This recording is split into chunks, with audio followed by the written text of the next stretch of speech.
Sapevo cosa stava per succedere, lo sapevo, eppure non ero pronto, non ero minimamente pronto.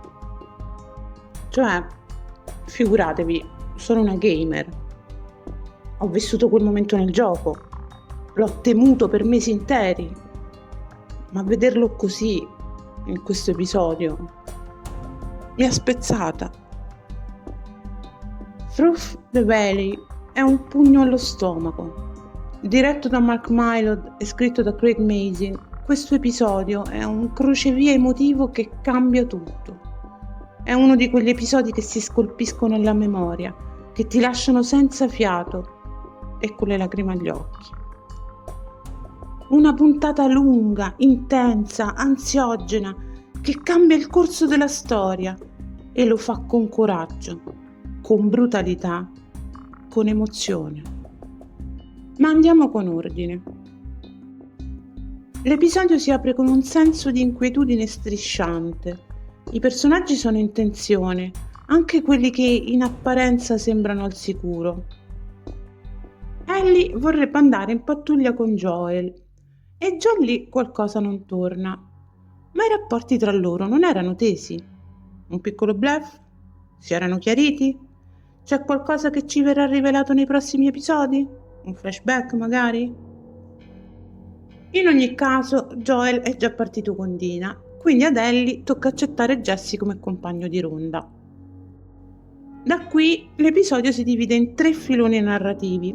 Da una parte, Joel e Dina, ignari di tutto, vengono ingannati da Abby e si dirigono dritti verso una trappola. Da un'altra, Ellie e Jesse sono costretti a ripararsi in un vecchio ristorante 7-Eleven a causa di una tempesta di neve. È qui che scopriamo qualcosa di importantissimo. Eugene, vi ricordate? Il marito di Gail, la psicanalista, quello che coltivava marijuana. Era un ex membro delle Luci. E non solo, ci viene confermato che è stato ucciso da Joel. Ma perché? Si era infettato? Aveva messo in pericolo Jackson o c'era dell'altro? Non abbiamo ancora tutte le risposte, ma il fatto che l'attore di Eugene sia stato confermato nel cast lascia ben sperare in un flashback nei prossimi episodi. Personalmente non vedo l'ora.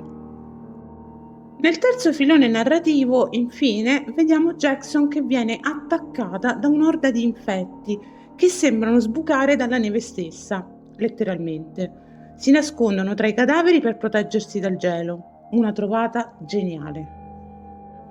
Le scene di battaglia sono un picco d'adrenalina, caotiche, claustrofobiche, mortali. Maria e Tommy cercano di gestire il caos, con la prima che guida un gruppo di cecchini sui tetti e poi tra le barricate.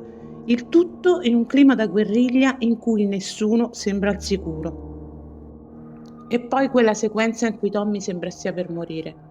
Viene bloccato da un bloater, la situazione è disperata e invece si salva per un soffio. Per un attimo tiri il fiato, ma non sai che il peggio deve ancora arrivare.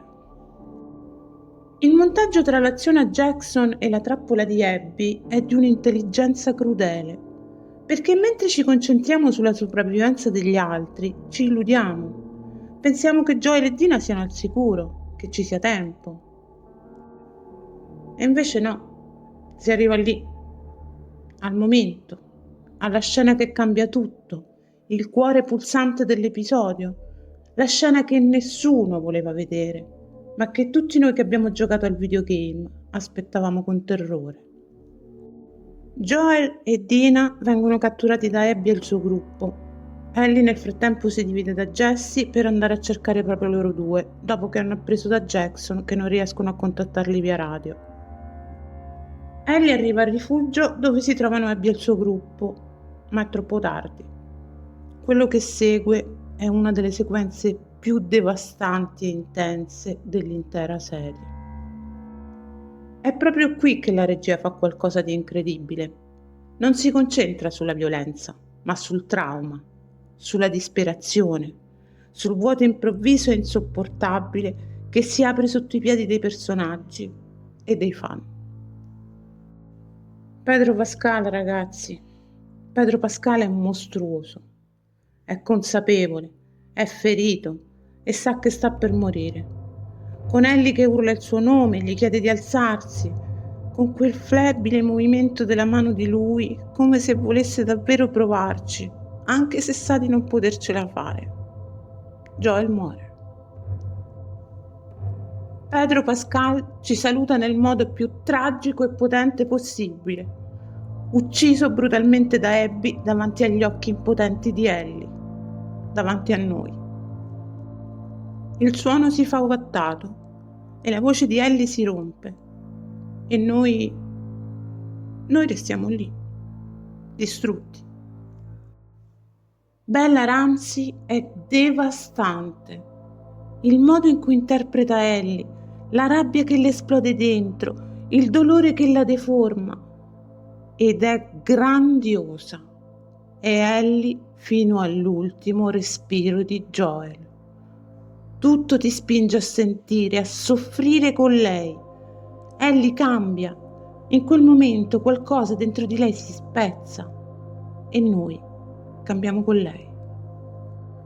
E Caitlin Dever, la sua Abby è glaciale e furiosa, ma anche viva, piena di contraddizioni. È chiaro che non sarà solo un villain, ma un personaggio che ci metterà alla prova, moralmente, emotivamente. E questo episodio lo fa capire già da questa sua seconda apparizione. Tutta la regia è costruita per colpire allo stomaco. Non c'è compiacimento nella violenza, ma dolore puro, trauma e poi il silenzio. Ellie si trascina verso il corpo senza vita di Joel, si accoccola su di lui e in quel momento, anche se sai che è un personaggio, anche se lo aspettavi, non ce la fai a trattenere le lacrime. È la scena Simba e Mufasa di questa generazione, ma con sangue, neve, urla e vendetta. Pedro Pascal ha detto in un'intervista che ha vissuto in una sorta di negazione attiva rispetto a questa scena. Sapeva che sarebbe arrivata, ma non voleva crederci, come noi. E ci ha regalato un addio dignitoso, umano, struggente. Una delle sue interpretazioni più sincere e toccanti. E se c'è un merito enorme da dare a questo episodio è quello di non lasciarti spazio. Non c'è un solo momento in cui puoi rilassarti. L'invasione di Jackson, la tensione crescente, la trappola, la rivelazione su Eugene e infine la morte di Joel. È tutto orchestrato per tenerti dentro la paura, dentro il dolore, dentro la rabbia.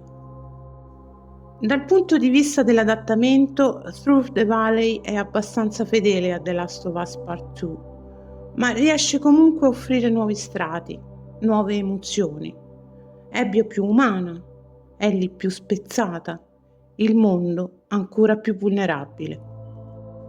È un episodio che non fa sconti, non si prende pause, non ti lascia scampo. È ansiogeno, straziante, emotivamente devastante. È l'inizio della discesa in un mondo ancora più cupo, dove la vendetta si mescola al lutto e il dolore si trasforma in ossessione. Ecco perché, per me, questo episodio merita un 10.